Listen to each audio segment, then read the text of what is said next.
अपने पसंदीदा शो के फुल एपिसोड देखने के लिए अभी डाउनलोड करें दंगल प्ले ऐप।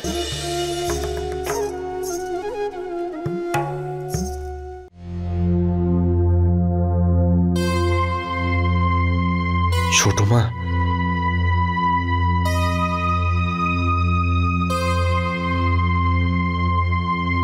এসে গেছিস রাগ ভাঙাতে? তুমি তো জানো ছোট মা, তোমার মন খারাপ থাকলে আমার একদম ভালো লাগে না, আর তোমারও তাই মনে হয়। ছোটবেলা থেকেই করছিস, তর্ক করিস, তারপর তোর মনে হয় যে আমি ঠিক, আর আমার কাছে চলে আসিস। ছোট মা, এই চাকরিটা জ্যোতির কাছে খুবই গুরুত্বপূর্ণ। হয়তো তুমি এটা জানো না, কিন্তু ওর ফ্যামিলি এই স্যালারির উপরে অনেকটাই ডিপেন্ডেন্ট। ওর কাছে আর কোনো রাস্তাই নেই। আর এমনিতেও শিশু মঙ্গলের চাকরিটা ওর কাছে শুধু চাকরিই নয়, আমিও ওখানে কাজ করেছি, আর ওই বাচ্চাগুলো জ্যোতিকে ভীষণই ভালোবাসে। কাম অন ছোট মা, তুমিও একটু ভেবে দেখো না। কিছু না ভেবে আমি বলিনি পঙ্কজ, তোর থেকে আমার অভিজ্ঞতা বেশি। কখনো কখনো একটা আগুনের ফুলকি বড় বড় প্রাসাদকে পুড়িয়ে ছাই করে দেয়, আর আমি এই পরিবারের উপর আঁচ আসতে দিতে পারি না। সত্যি কি এত ভয় কিসের ছোট মা? আর তুমিও এইসবে কবে থেকে ভয় পেতে শুরু করেছো? ছোট মা, তুমি কিন্তু সত্যি বদলে গেছো।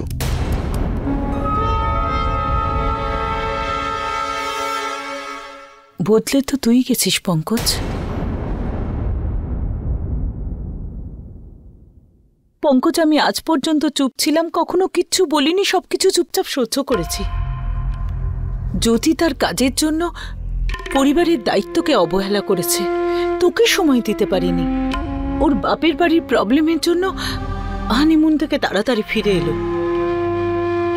তাও তুই সব সময় সব জায়গায় ওর পাশে থেকেছিস,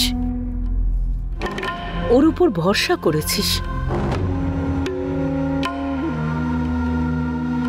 আমার ভয় হচ্ছে যে ওই ভরসাটা ভেঙে দেবে না তো? এটা আমি তোমার কাছেই তো শিখেছি ছোট মা, যে সব সম্পর্কের ভিত শুধু ভরসার ওপরেই টিকে থাকে।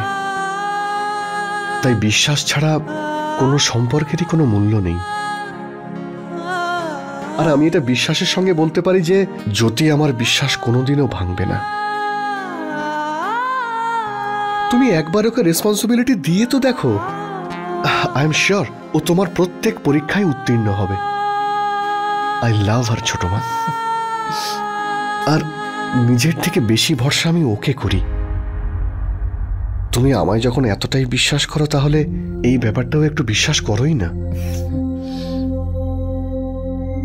তুই ওকে এত ভালোবাসিস যে এই ভালোবাসা ছাড়া আর কিছুই দেখতে পাস না।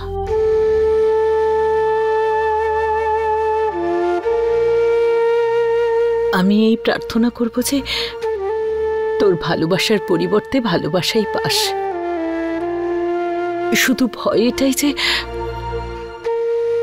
তোর ভালোবাসা এতটা সেলফিশ না হয়ে যায়, তোর আপনজন তোর থেকে দূরে চলে যায়। আই হোপ তুই এটা বুঝতে পারবি।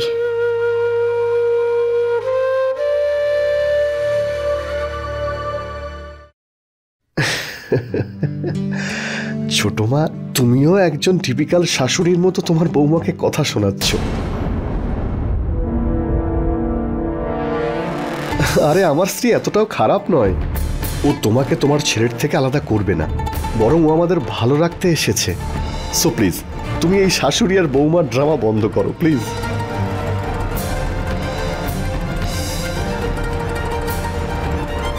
হাসতে হাসতে তোর যা বলার ছিল সেটা বলে দিলি তুই, আর আমি বুঝেও গেছি। কিন্তু আমি ছোট মা প্লিজ, তুমি একটা সুযোগ জ্যোতিকে দিয়ে তো দেখো, আর একটু সময় দাও। আর এটা ভরসা রাখো যে ও কোনোদিন তোমাকে হতাশ করবেও না। অলরাইট পঙ্কজ, আমি জানি যে তুই যখন একটা ডিসিশন নিয়েছিস তখন সেটা বদল হবে না। আমি চেষ্টা করব তুই যেমনটা চাস সেরকমটা করার, কিন্তু ব্যাপারটা আমি সামলাবো। ঠিক আছে ছোট মা।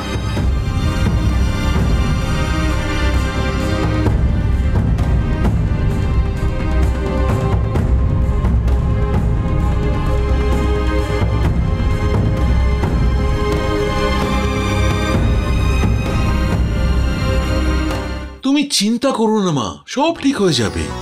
মা, আমি একটা কথাই বলবো, সকলের সাথে চলতে পারলে তাকেই পরিবার বলে। একদম ঠিক কথা মা। ভৈরবীর কথাগুলো হয়তো কঠিন ঠিকই, কিন্তু ও যা কিছু করে এই পরিবারের ভালোর জন্য করে। আমার দৃঢ় বিশ্বাস ও পঙ্কজের কথা ফেলতেই পারবে না। একটু রেগে আছে, ছোট মাকে একটু সময় দিতে হবে।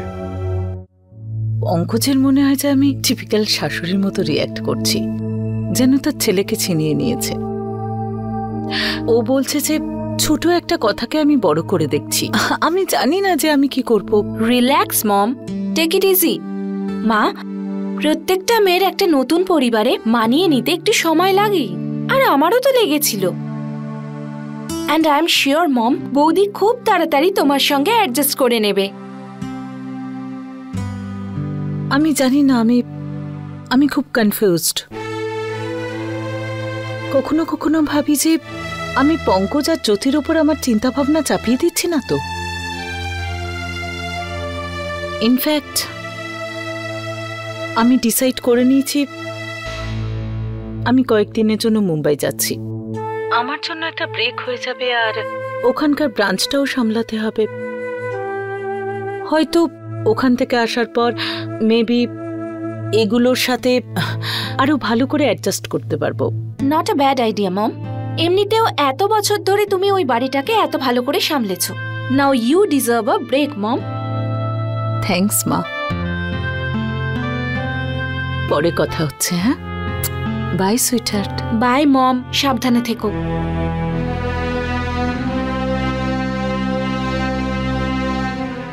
সরি ভৈরবী, আমরা বাচ্চাদের ব্যাপারে তোমার সঙ্গে কথা বলতে আসছিলাম, কিন্তু হঠাৎই তোমার কথাগুলো শুনে ফেললাম। যেটা হয় ভালোর জন্যই হয় দাদা।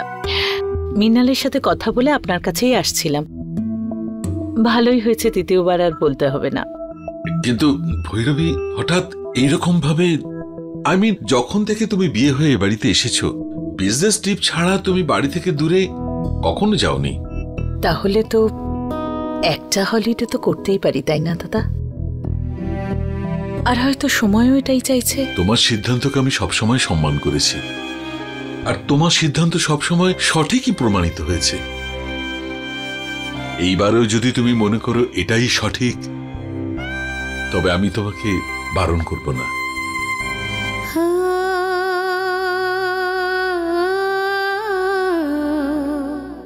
আমি যাচ্ছি দিদি ঠিক, কিন্তু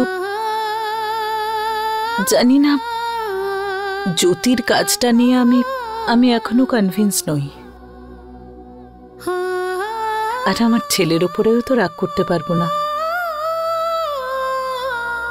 আমি তো এটাই প্রার্থনা করব যে সব যেন ঠিক থাকে, আর আমার ছেলে যে ভরসাটা করেছে সেটা যেন কখনো না ভাঙে।